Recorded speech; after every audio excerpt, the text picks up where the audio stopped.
안녕하세요. 도영의 한국어 공부방에 오신 것을 환영합니다. 오늘의 주제는, 이는 사람의 마음이요, 의는 사람의 길이다. 이런 이제 고전에 나오는 말이 있어요. 그리고 성은 하늘의 도고 성하려는 것은 사람의 도다. 이게 이제 어디서 나오냐면 이제 사서에서 나온 거죠. 사서. 중국에 사서 오경이 있죠. 사서 오경. 그러니까 이제 사서는 이제 노노맹자 중용대학이고, 오경은 뭐 시경, 서경, 역경, 그다음 춘추, 예기. 여기다 이제 뭐 음악에 관한 거, 악기가 있었는데, 그래서 육경이라 했는데, 그거는 이제 전해지지가 않아요. 그래서 없어졌어요. 소실돼가지고, 이제 보통 오경이라고 그러거든요. 사서 오경. 근데 이런 것들이 이제, 우리가 이제 보통 고전이죠. 고전. 근데 고전이라는 것은 사실 그 당시 사람들이 세상을 어떻게 바라보냐, 그 당시의 사람들의 의식 구조가 어떻게 되어 있냐, 이제 이런 거예요. 그러니까 이제 지금하고는 이제 안 맞죠. 그 당시 사람들의 의식 구조하고 21세기에 지금 사는 우리들의 의식 구조하고는 다르죠. 사회 시스템도 다르고, 사회가 분화된 것도 다르고, 하나부터 여기까지 다 달라요. 그래서 뭐 저는 물론 이제 그 고전이라는 거 무시할 수는 없죠. 그냥 지혜가 담겨 있는 거죠. 역사는 반복이 된다 그러잖아요. 그래서 거기서 지혜를 빌려올 수는 있어요. 어느 정도는. 그리고 그걸 만약에 고전을 역사라고 우리가 생각한다면, 그건 아주 중요한 거죠. 역사라는 건 아무리 강조를 해도 이건 지나친 것이 아니에요. 지나치지가 않아요. 그만큼 일단 역사가 중요한 거거든요.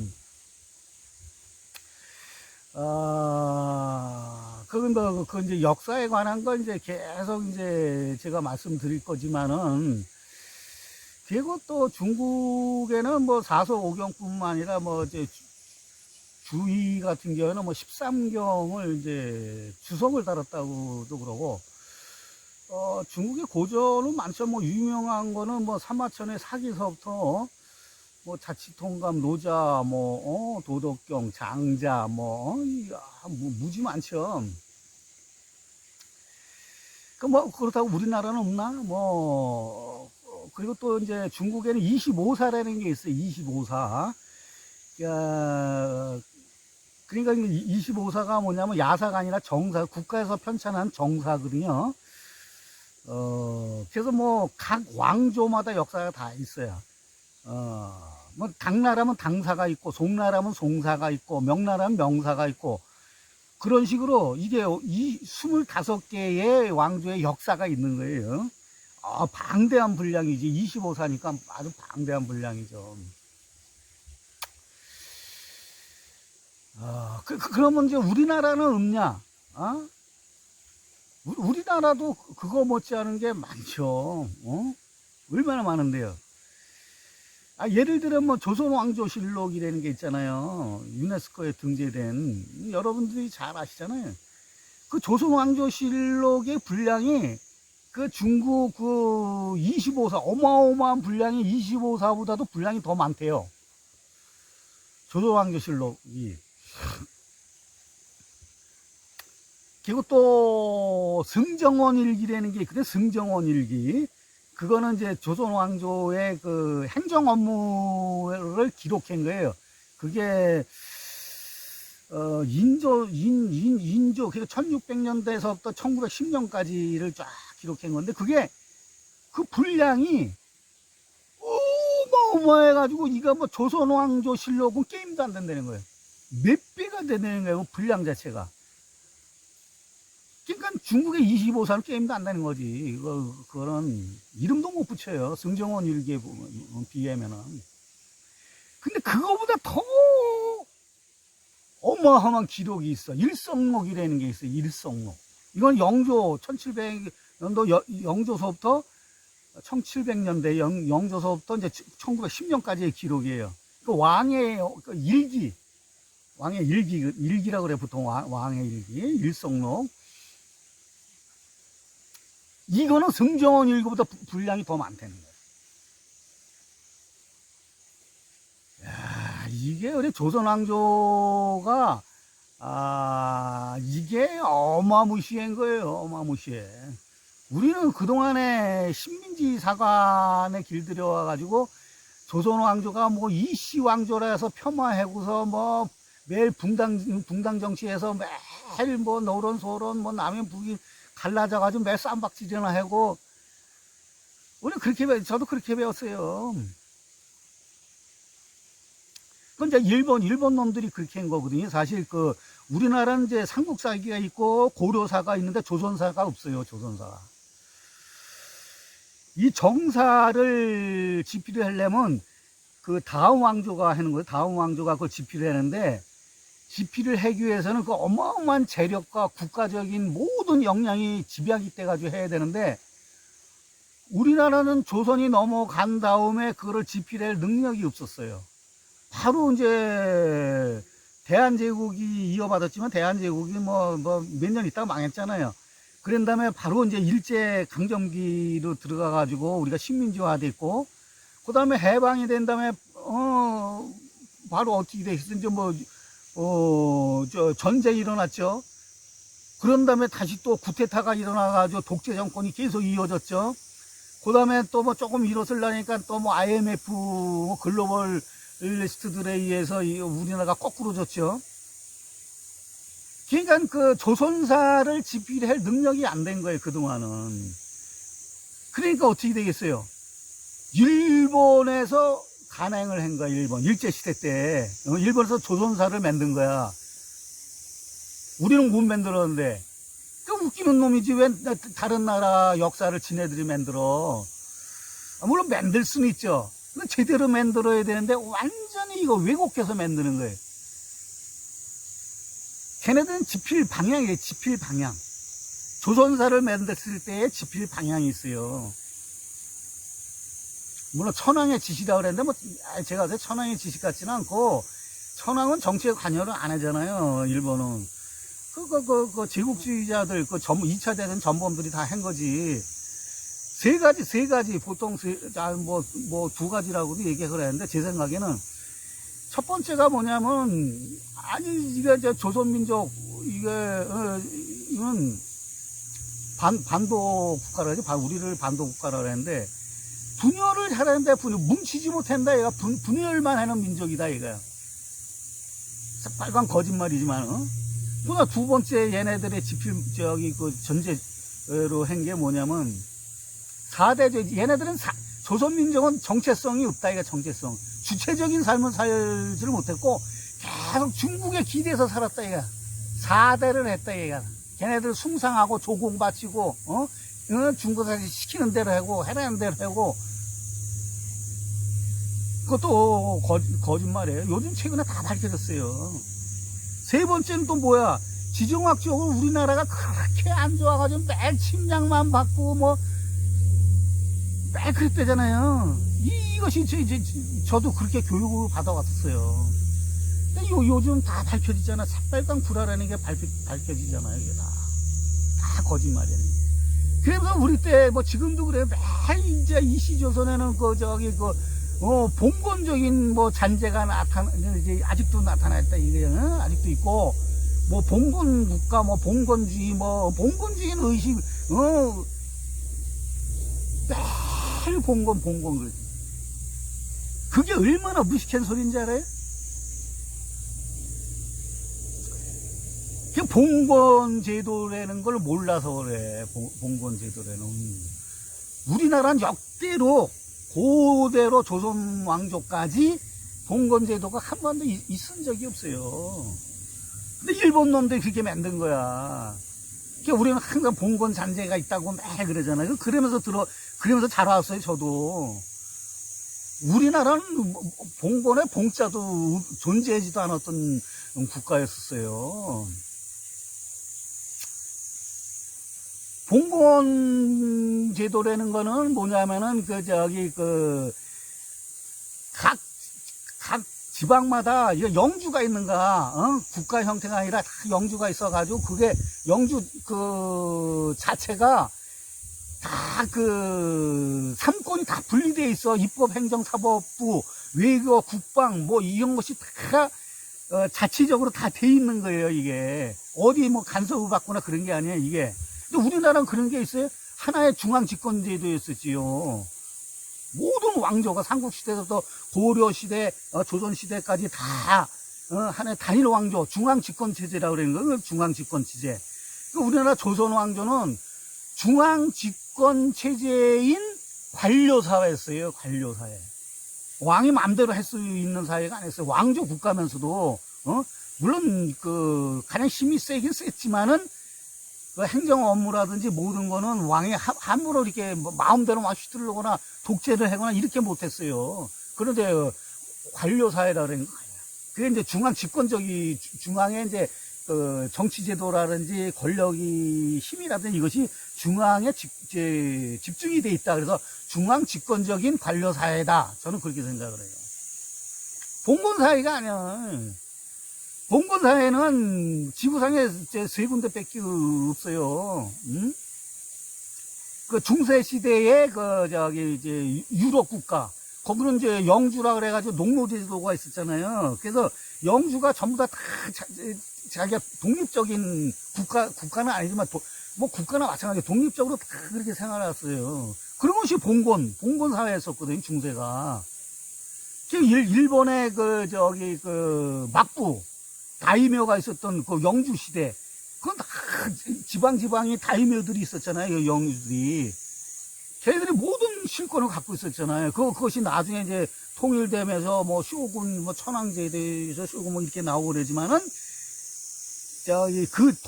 일본이 통일되기 전에는 완전히 봉건사였었다고. 우리는 그런 게 없었잖아요. 지금 마지막 세 번째가 있었던 것이 옛날에 주나라, 공자가 그렇게 좋아했던 주나라. 뭐 공자는 춘추시대 때 사람이가 그전에는 뭐 하은주밖에 없잖아요. 하나라, 상나라, 주나라밖에 없는데 뭐 거기서 뭐 선택해봐야 뭐 3분의 1인데. 그렇지만 주나라가 어떻게 됐냐면 상나라를 멸망을 시킨 다음에 누가 멸망을 시켰냐면 이제 문왕이 멸망을 시켰잖아요. 문왕 부인이 저기잖아요. 태임이잖아요. 태임. 심사임당이 제일 존경하는, 그래서 이름도 사임당이라고 졌잖아요. 하여튼 저번에 그거 제가 말씀드린 것 같은데, 하여튼 근데 책사를 누구를 재상이면서 책사면서 누구를 딱 컨택을 했는지 알아요? 우리가 잘 아는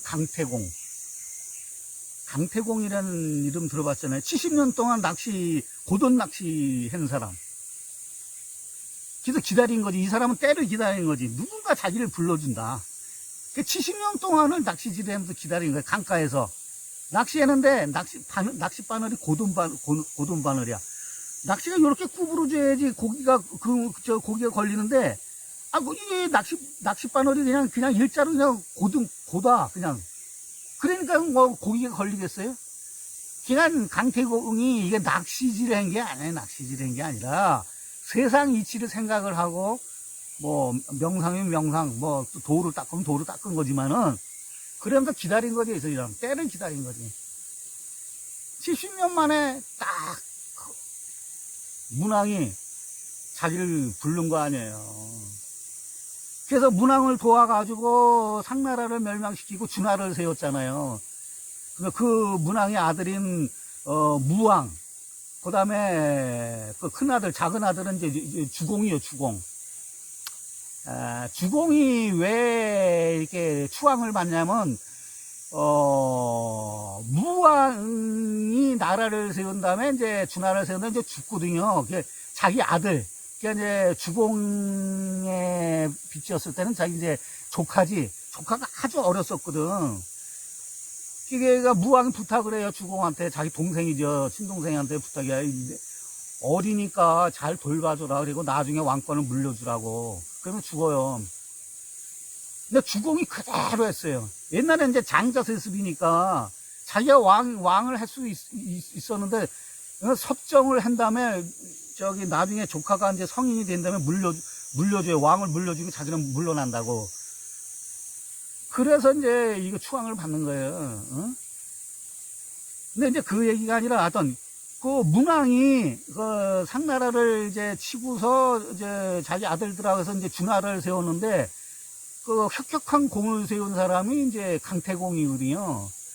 근데 강태공이 70년 동안 낚시질만 하고 있었으니까 그 부인이 그 어떻게 뭐 살겠어요? 다 도망가지. 그래서 그 강태공 부인이 도망갔다고. 지금도 마찬가지. 그때나 지금이나 뭐 어떻게 안 도망갈 여자가 어딨어요? 다 도망가지. 근데 이제 강태공이 이제 문왕을 도와가지고 이제 준하를 세웠죠. 통일국가는 준하를 세웠잖아요. 그런 다음에 그 공로를 인정을 받아서 시급을 받아요. 시급을 받아가지고 그 땅을 이제 분양을 받는 거지. 거기 백성들하고 같이. 그래서 제나라라는 나라를 받아요. 그 제나라 왕이 된 거야. 그러니까 그때 당시에는 이제 그 제후국가죠. 천자국가는 이제 준하라고.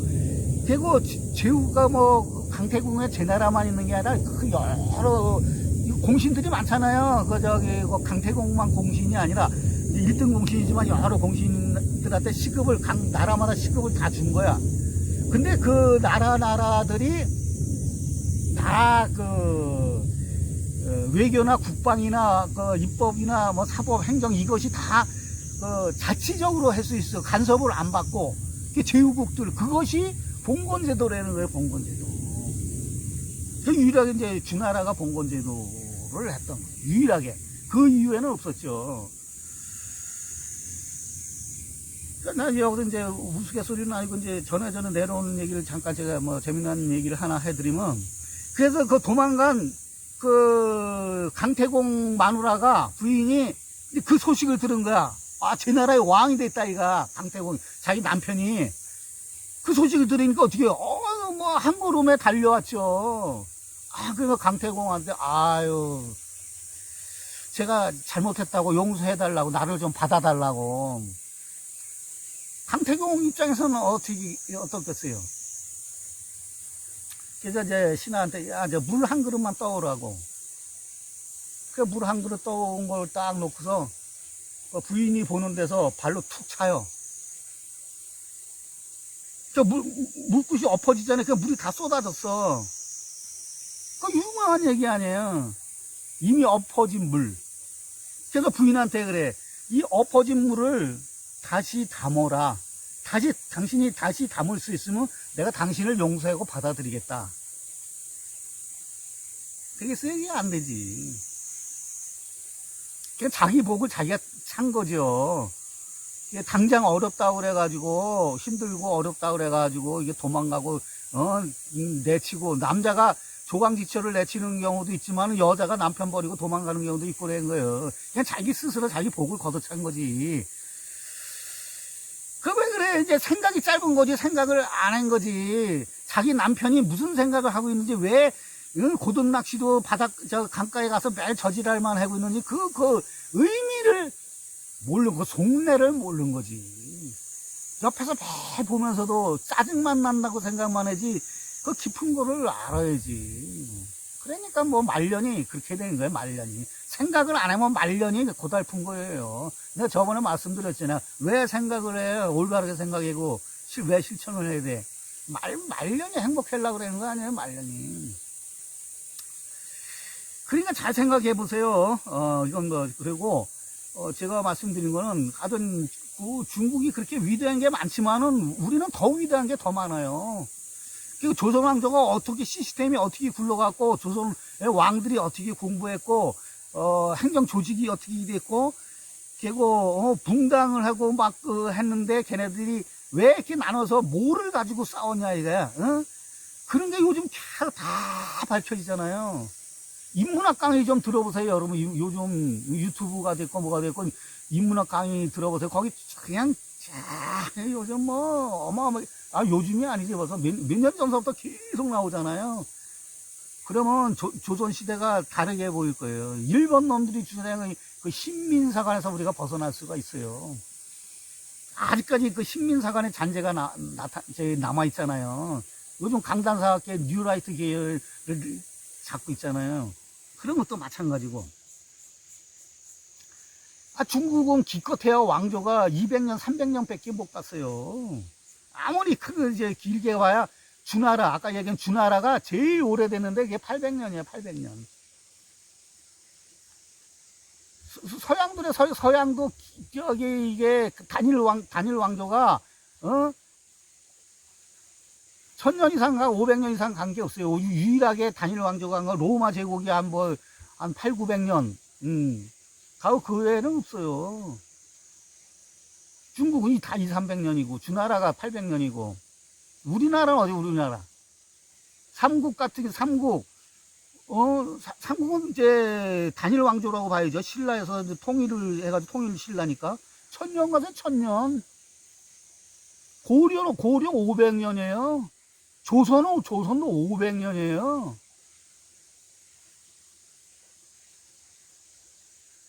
그리고 여러분이 아는 고조선이죠, 고조선. 그것도 조선이에요, 조선. 근데 옛날 조선이니까, 이성계가 세운 조선하고 구분을 하기 위해서 옛날 고자를 붙여가지고, 옛 고자를 붙여가지고, 이제 고조선이라 했는데, 고조선이 몇 년 갔는지 알아요, 여러분? 2000년이 넘게 가서 2000년. 우리나라는 지금 이제 서기를 쓰잖아요, 지금 2021년. 근데 저희는 단기를 좋아하는 단기.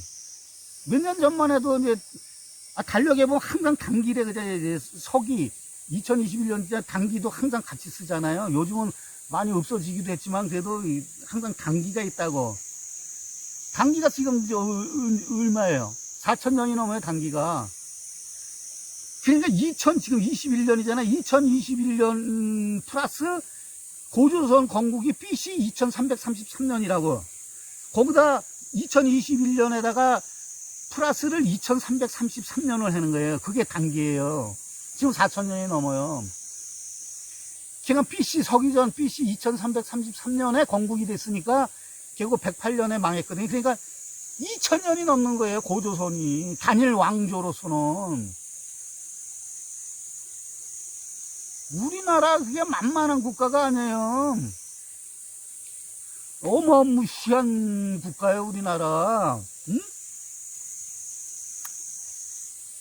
그러니까 이제 앞으로는 이제 이 역사가 이게 왜 중요한지, 그리고 이걸 역사를 우리 이제 공부를 해야 되고, 이건 잊어버리면 안 되고, 뭐 그런 거를 이제 뒤에서 말씀을 드릴 거예요. 그래서, 인간의 위대성, 오늘도 그것도 이제 두 번째로 말씀드리려는데, 이제 요걸 먼저 말씀드리고 싶어가지고, 인간의 위대성하고 맞물려가지고, 우리 민족, 우리 국가가 얼마나 위대한지, 얼마나 찬란한 문화와 역사와 전통을 갖고 있는지, 그거를 이제 살려야 되고, 그 의식 구조라든지, 그거를 우리가 물려받아야 되고, 더 확장을 하고, 더 그 장점을 살리고, 계속 이어가야 된다고. 그러니까 이제 앞으로는 계속, 인간의 위대성하고, 우리나라의 위대성하고 맞물려가지고, 요것도 이제 차차차 이제 말씀드릴 거예요. 그러니까 이제, 앞으로 계속, 우리가 한번 생각을 한번 해보자고요.